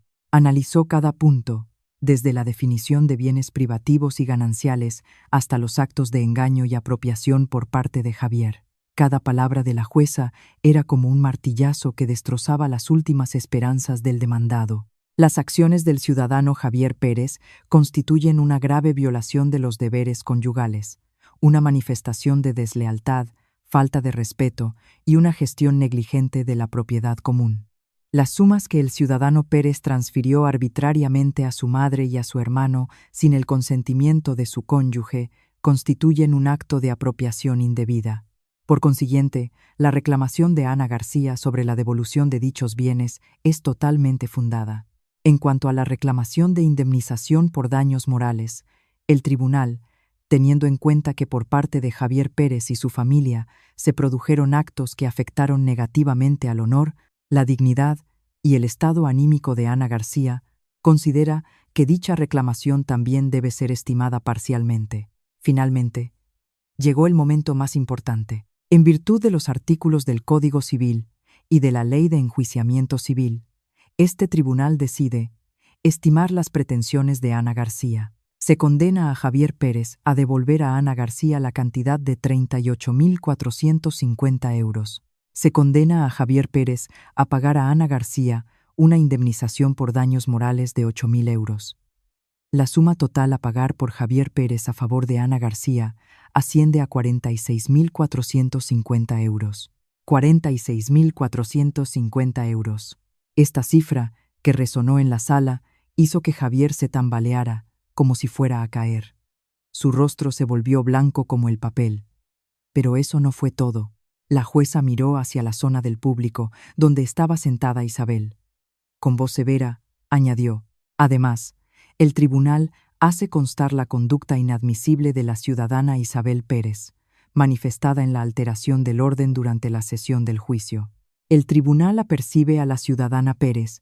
En caso de repetirse tales actos, será sancionada por desacato a la autoridad. Al oír su nombre, Isabel se levantó de un salto, señaló con el dedo a los jueces y gritó: «Injusticia. Estáis todos comprados. ¿Qué clase de juicio es este? Devolvedme a mi hijo». Inmediatamente, 2 agentes de la autoridad presentes en la sala se acercaron rápidamente y escoltaron a Isabel fuera. Sus gritos y maldiciones se fueron apagando y finalmente cesaron tras la puerta. El juicio había terminado. Se había hecho justicia. Exhalé profundamente, sintiendo cómo se me quitaba de los hombros una piedra que me había estado oprimiendo todos estos años. Me giré hacia Elena. Me sonreía. Habíamos ganado. No solo habíamos ganado en el tribunal, sino que habíamos recuperado nuestro honor y nuestra libertad. La sentencia del tribunal fue una condena a muerte para Javier y su familia. La suma de casi 47.000 euros era impensable para un hombre que acababa de perder su trabajo, no tenía bienes propios y estaba acostumbrado a vivir a costa de otros. Después del juicio, el abogado de Javier contactó a Elena, intentando negociar un pago a plazos durante muchos años. Pero me negué categóricamente. Le dije a Elena: no necesito su dinero ahora mismo, pero necesito que la justicia se cumpla hasta el final. Él no me dio ninguna oportunidad, y no tengo motivos para compadecerle. Que todo se haga según la ley. Exigimos la ejecución inmediata de la sentencia. Elena apoyó mi decisión por completo. Dijo que cualquier concesión ahora les haría pensar que soy débil y que pueden seguir aprovechándose. Tenían que saborear todas las consecuencias de sus actos. Sería la lección más cara de sus vidas. Unas semanas después, cuando el plazo para el cumplimiento voluntario de la sentencia expiró sin que Javier diera señales de vida, presentamos una solicitud de ejecución en el juzgado y la maquinaria de la justicia comenzó a funcionar, fría e implacable. Una mañana, de camino al trabajo, me llamó una antigua vecina del barrio donde vivía la familia de Javier. Su voz estaba llena de emoción. «Anita, ¿te has enterado de la noticia? La comisión judicial ha venido a casa de los Pérez. Están leyendo la orden, precintando todo. Toda la calle ha salido a mirar. Hay una multitud». Solo respondí «ya veo» y colgué. No sentí la más mínima emoción. Hacía tiempo que me imaginaba esa escena. Era el final inevitable de la codicia y la estupidez. Más tarde me contaron que ese día fue un verdadero caos para la familia de Javier. Cuando llegaron los funcionarios judiciales y la policía, Isabel gritó. Se revolcó por el suelo, maldijo a todos y se negó a cooperar. Se tumbó delante de la puerta, impidiendo que nadie entrara, pero ante la ley, todas sus protestas fueron inútiles. Se leyó la orden de ejecución forzosa, y su casa, la única propiedad a nombre de los padres de Javier, fue precintada para preparar el inventario y la venta en subasta pública. Todos los muebles de la casa fueron inventariados, las cosas que yo había comprado en su día, desde el enorme televisor de plasma y el lujoso sofá hasta pequeños electrodomésticos, todo fue incluido en la lista de bienes a la venta para saldar la deuda conmigo. Obligaron a toda la familia de Javier a abandonar la casa ese mismo día, permitiéndoles llevarse solo sus efectos personales más necesarios.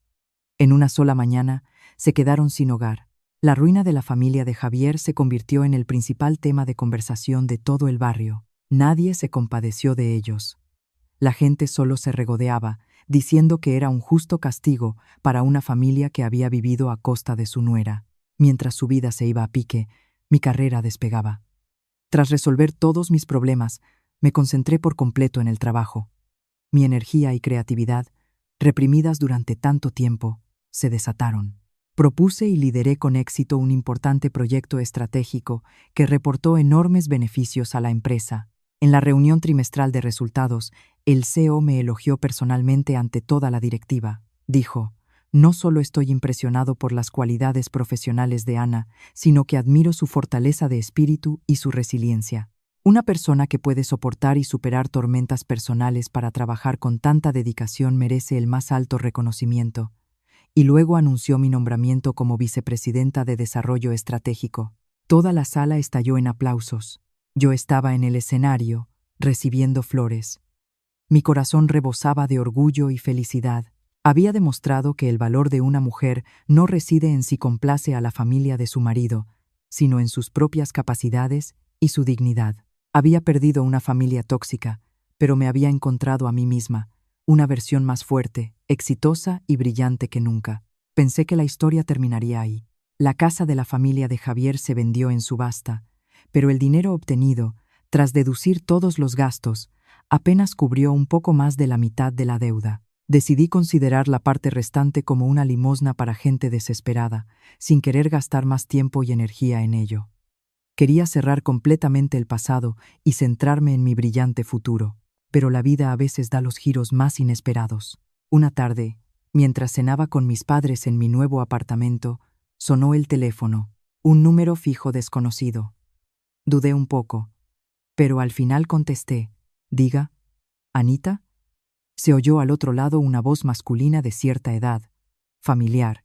«Sí, soy yo». «Perdone, ¿quién es?». «Soy yo, tu tío, el tío Víctor, el tío segundo de Javier». Me quedé atónita. El tío Víctor, el mismo que me había pedido prestados 8.000 euros y había evitado por todos los medios devolvérmelos. ¿Por qué me llamaba ahora? ¿Acaso quería volver a pedir dinero? Una sonrisa irónica se dibujó en mis labios. «Ah, hola, tío Víctor. ¿Quería algo?». La voz del tío Víctor al otro lado de la línea era vacilante y baja. «Anita, sé que no es el mejor momento para estas cosas, pero estoy tan indignado que no puedo callarme. ¿Ha pasado algo?». Sentí curiosidad. «Pues verás». Bajó la voz, como si temiera que alguien lo oyera. «La casa de Isabel la vendieron, pero ella tiene su propio dinero escondido, del que nadie sabe nada». Mi corazón empezó a latir más deprisa. ¿Su propio dinero? Exacto. Y no es poco. Sobrina, 40.000 euros. Es el dinero que sacó de vender unas tierras en el pueblo hace un par de años, y otros ahorros de muchos años. No se lo dijo a nadie, ni a su marido ni a su hijo. Lo escondió en una vieja caja de metal y la enterró en el trastero de la casa vieja. Quería guardárselo para su vejez, sin compartirlo con nadie. Guardé silencio, intentando procesar esta información inesperada. 40.000 euros no era una suma pequeña. Al ver que no decía nada, el tío Víctor se apresuró a añadir, con la voz llena de indignación: «Te cuento esto porque me revienta su egoísmo. Siempre haciéndose la víctima. Todo por mis hijos, todo por mis nietos, y en realidad solo pensaba en sí misma. Vienen los parientes con problemas, y no te suelta un céntimo, pero ella esconde un dineral. Ahora, sin casa y con deudas hasta el cuello, todavía piensa quedarse con ese dinero para ella sola. Me pone enfermo. Tú eres la acreedora. Tienes derecho a saberlo para que se haga justicia». Lo entendí todo al instante. No era tan bueno. Me la había delatado por rencor, porque a él no le había tocado nada, por envidia. La esencia de esta gente, al final, se reducía a una palabra: interés. Cuando los intereses comunes desaparecieron, estaban dispuestos a arrancarse la yugular unos a otros. «Gracias por la información, tío Víctor», respondí con voz tranquila. «Pensaré qué hacer». «Recuerda, sobrina, una vieja caja de metal en el trastero. Actúa rápido o lo esconderá en otro sitio», me instruyó antes de colgar. Dejé el teléfono. Miré por la ventana. Una sonrisa fría apareció en mis labios. «Isabel, te has pasado la vida calculándolo todo, pero no has calculado la naturaleza humana. No has calculado la traición de aquellos a los que siempre consideraste de tu bando. Bueno, si quieres jugar hasta el final, jugaré contigo. Esta deuda la recuperaré hasta el último céntimo. A la mañana siguiente, llamé a Elena y le conté toda la historia de la llamada del tío Víctor. Elena no se sorprendió menos que yo, pero rápidamente aprovechó la oportunidad. Esto es un giro perfecto, Ana. Debemos actuar de inmediato. Contactaré con el servicio de ejecución del juzgado y les informaré de la ocultación de activos. Por ley, tienen derecho a realizar una inspección y un embargo forzoso si la información se confirma. Todos los procedimientos se llevaron a cabo con rapidez y en secreto. Ese mismo día, por la tarde, Elena, 2 funcionarios judiciales y yo llegamos a la antigua casa precintada de la familia de Javier. La casa parecía abandonada y lúgubre. Puertas oxidadas, un patio cubierto de maleza, una atmósfera opresiva. Entramos y nos dirigimos directamente al pequeño, húmedo y oscuro trastero al fondo de la casa. La habitación estaba llena de trastos viejos y cubierta de polvo. Empezamos a buscar. Debajo de una cama de madera que crujía, al levantar una tabla podrida, descubrimos un trozo de tierra que parecía haber sido removido recientemente. Uno de los funcionarios lo forzó con una palanca y unos instantes después apareció una vieja caja de metal cerrada con candado. El corazón se me aceleró. Es esa. Justo en el momento en que sacaron la caja de la tierra, la puerta exterior se abrió de golpe. Aparecieron Isabel y Javier, seguidos por la tía Carmen, el tío Víctor y varios otros parientes. Evidentemente, alguien les había avisado. Al ver la caja de metal en manos del funcionario, el rostro de Isabel se volvió blanco como la muerte. Se abalanzó hacia adelante, como una polilla a la llama, gritando: «¡No se atrevan! ¡Es mi dinero! ¡No tienen derecho a tocarlo!». Uno de los funcionarios la detuvo. «Señora, estamos ejecutando una orden judicial. Tenemos información de que está ocultando bienes para eludir el cumplimiento de una resolución judicial. Le rogamos que colabore». «Yo no sé nada. Es mi dinero para la vejez». Seguía gritando, intentando arrebatar la caja, pero entonces ocurrió lo más inesperado. El tío Víctor, el mismo que me la había delatado, dio un paso al frente con aire de gran justiciero. «Isabel, no tienes razón. Anita tiene una sentencia judicial, tienes dinero y lo escondes. No pagas las deudas de tu hijo. Eso está muy mal. ¿Qué va a pensar la gente de nuestra familia?». La tía Carmen se unió de inmediato. «Exacto. Eres demasiado egoísta. Tu hijo está ahogado en deudas, la casa vendida, y tú escondes el dinero. ¿Piensas en alguien más que en ti misma?». Otros parientes, que antes siempre habían estado del lado de Isabel, ahora también la atacaron con reproches. «Nunca hubiera pensado que fueras así. Resulta que solo fingías querer a tu hijo y a tus sobrinos. Tienes dinero, pero no pagas las deudas de tu hijo. Permites que lo lleven a juicio. Es inhumano». Isabel miraba atónita a sus familiares, que la cubrían de reproches.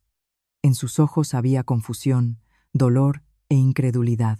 Las personas en las que siempre había confiado, a las que siempre había protegido, ahora le asestaban las puñaladas más dolorosas por la espalda. No les importaba su pérdida, solo les importaba que hubiera escondido dinero y no lo hubiera compartido con ellos. En presencia de las autoridades, abrieron la caja. Dentro, envueltos en varias capas de plástico, había pulcros fajos de billetes de 50 euros. En total, exactamente 40.000 euros.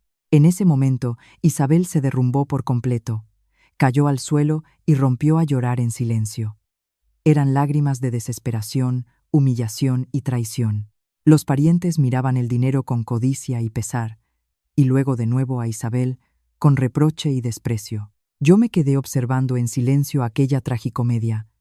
La naturaleza humana es, en verdad, más aterradora que cualquier demonio. No sentí regocijo, solo una vaga lástima por esas personas que se estaban destruyendo a sí mismas por dinero.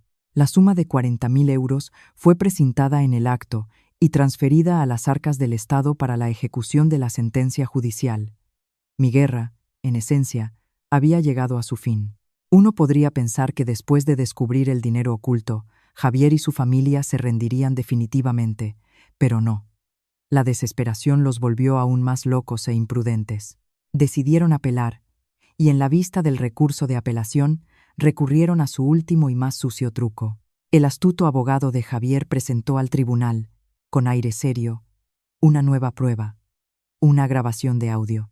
Señoría, dijo, esta es la prueba de la verdadera causa de la ruptura del matrimonio de mi defendido. No se trata de las desavenencias de las que habló la señora García, sino de que le fue infiel a su marido. Reprodujo la grabación. Se oyó una conversación con interferencias. Las palabras apenas eran distinguibles. Era mi voz y la de un hombre. La conversación era muy ambigua, torpemente montada a partir de fragmentos de frases como «te echo de menos», «¿cuándo nos volveremos a ver?», «que nadie se entere de lo nuestro». Afirmaban que el hombre de la grabación era mi jefe directo en el trabajo. Javier estaba sentado en el banquillo, con la cabeza gacha, interpretando a la perfección el papel del marido engañado y desdichado. Isabel, en la sala, se secaba periódicamente las lágrimas con un pañuelo, fingiendo sufrimiento. Con este truco querían manchar mi honor, hacer creer al tribunal que yo era la culpable y, sobre esa base, desestimar mis reclamaciones. Me quedé atónita por un momento. No podía creer que fueran capaces de tal bajeza, acusarme de infidelidad y, además, implicar a mi jefe. La ira me invadió, pero Elena me puso una mano en el brazo con delicadeza. Su mirada decía, «Tranquila». Cuando terminó la grabación, Elena se levantó tranquilamente, sin mostrar la más mínima agitación. «Señoría, afirmamos que esta es una prueba falsa, maliciosamente montada con el fin de calumniar y atentar contra el honor de mi clienta». El abogado de Javier sonrió con suficiencia. «¿Tiene pruebas de que es falsa? ¿O son solo palabras vacías?» «Por supuesto que las tenemos», respondió Elena con firmeza. Se dirigió al tribunal. «Solicitamos que se llame a declarar al testigo, el señor Pablo Romero, director del Departamento de Estrategia y jefe directo de Ana García». La parte de Javier se quedó un poco desconcertada por esta inesperada petición. Unos minutos después, entró en la sala mi jefe, el señor Romero, un hombre de mediana edad, apuesto y elegante. Elena comenzó el interrogatorio. «Señor Romero, ¿reconoce la voz del hombre en la grabación que acabamos de escuchar?» El señor Romero negó con la cabeza. «No, señora letrada, definitivamente no es mi voz». Elena continuó. «En el periodo en que, según afirma el demandado, mi clienta mantenía con usted una relación inapropiada, concretamente los últimos 3 meses antes del divorcio, ¿cuál era su relación con Ana García?» El señor Romero respondió de forma clara y concisa. «Ana es mi subordinada, una empleada excepcionalmente talentosa. Durante ese período, trabajamos juntos en un proyecto muy importante para la empresa. A menudo teníamos que discutir asuntos de trabajo, incluso fuera del horario laboral. Todas nuestras conversaciones se referían exclusivamente al trabajo, y en ellas solían estar presentes otros miembros del equipo del proyecto. No teníamos ninguna relación personal». Elena asintió y asestó el golpe de gracia. «Señoría, hemos solicitado a un laboratorio pericial independiente un análisis de la grabación de audio proporcionada por el demandado.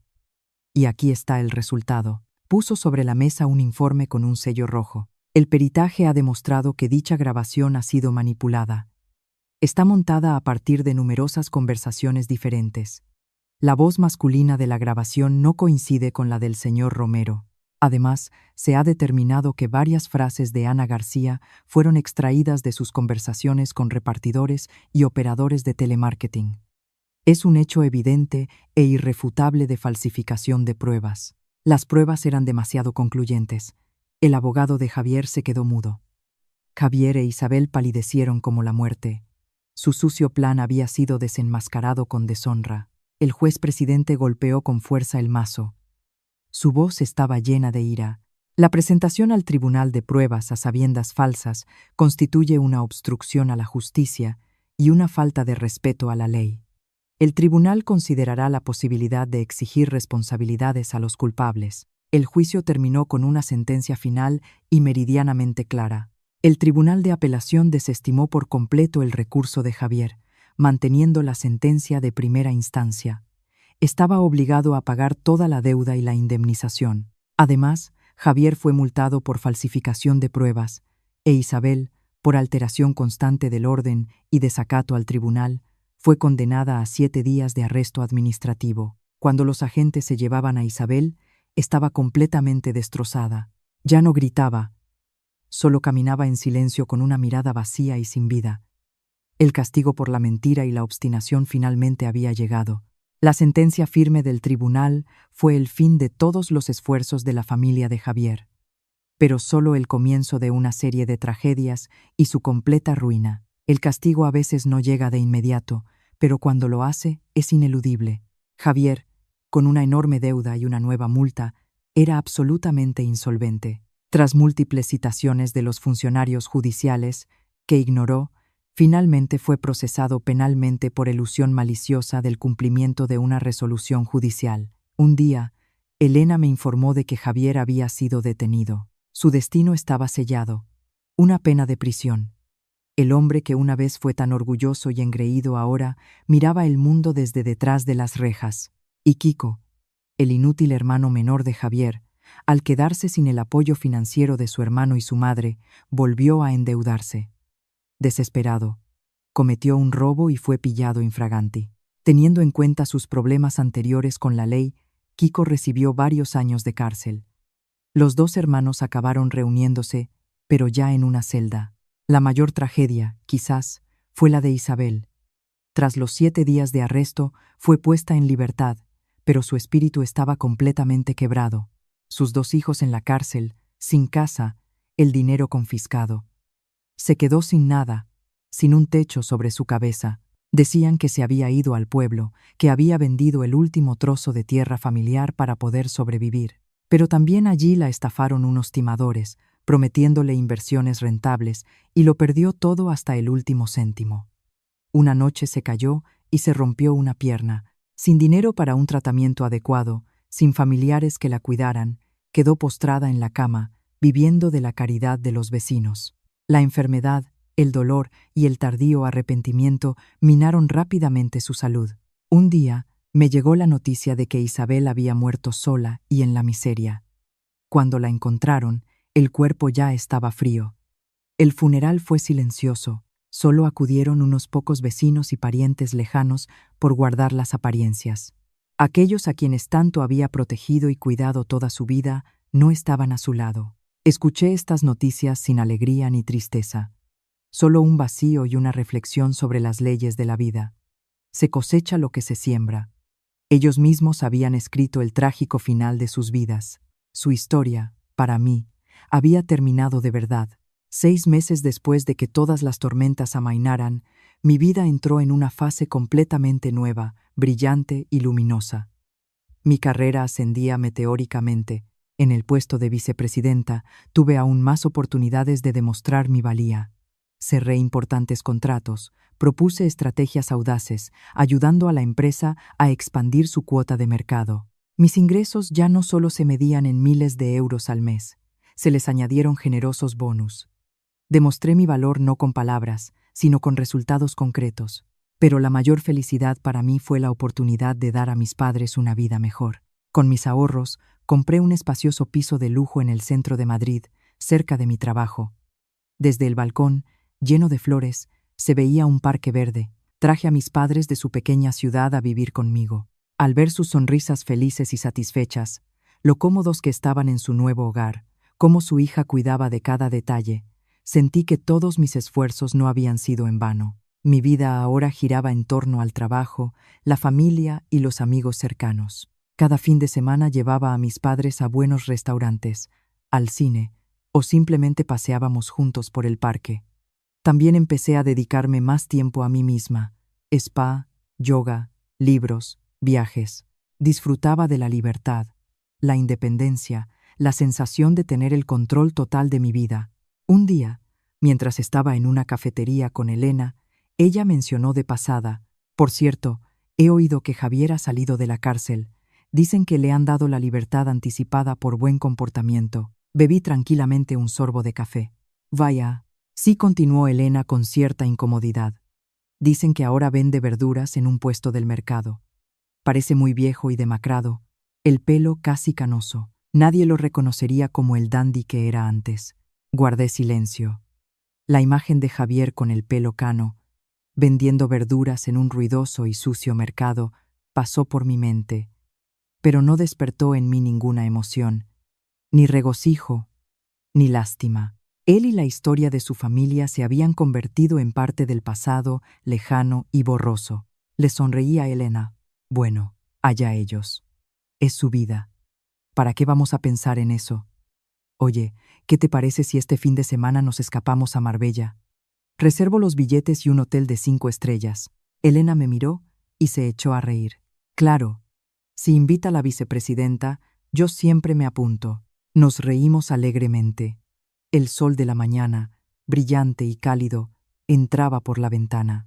Sabía que los días más oscuros habían quedado atrás. Ante mí se extendía un cielo inmenso y un futuro prometedor. El viaje a Marbella fue la recompensa que me regalé después de todo lo vivido. Estaba tumbada en una hamaca junto a la piscina infinita de un lujoso hotel resort, con los ojos cerrados, disfrutando de la fresca brisa marina y el sonido de las olas. El cielo estaba despejado, el mar brillaba plateado. Todo era tan pacífico e ideal. Estaba sumergida en esta hermosa estampa cuando el teléfono sobre la mesita vibró. De nuevo, un número desconocido. Tuve un vago presentimiento, pero decidí contestar. Quería enfrentarme a ello cara a cara, poner el último y definitivo punto. Diga. Al otro lado de la línea hubo un instante de silencio, y luego se oyó una voz ronca y cansada. Ana, soy yo, Javier. No respondí, simplemente escuché en silencio. Yo. Sé que no tengo ningún derecho a llamarte. La voz de Javier temblaba de vergüenza e inseguridad. Solo quería preguntar.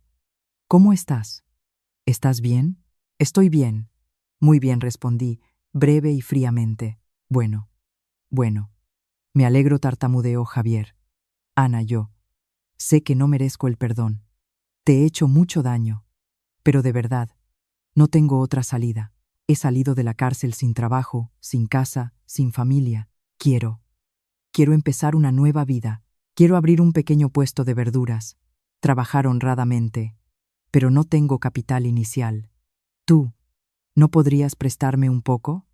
Aunque sea 200 euros, te juro que trabajaré y te lo devolveré todo.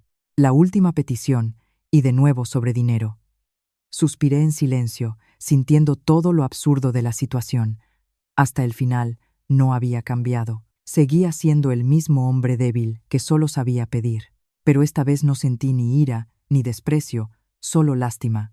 Lástima por un hombre que había destruido su propia vida. Hablé, y por primera vez en mucho tiempo, en mi voz no había ni dureza ni frialdad, solo una determinación tranquila e inquebrantable. No. Una sola palabra, corta y clara. Al otro lado de la línea se hizo el silencio. Probablemente Javier no esperaba una negativa tan directa y categórica. Sin esperar su respuesta, colgué e inmediatamente bloqueé ese número, para siempre. El último adiós. Sin largas palabras, sin explicaciones. Todo había terminado. De verdad. Dejé el teléfono y levanté la vista hacia el horizonte, donde el mar se fundía con el cielo. Una sonrisa ligera y serena apareció en mis labios. La última carga había sido liberada. A partir de ese momento era absolutamente libre. Libre para amar, para vivir, para volar alto hacia los nuevos horizontes que me esperaban.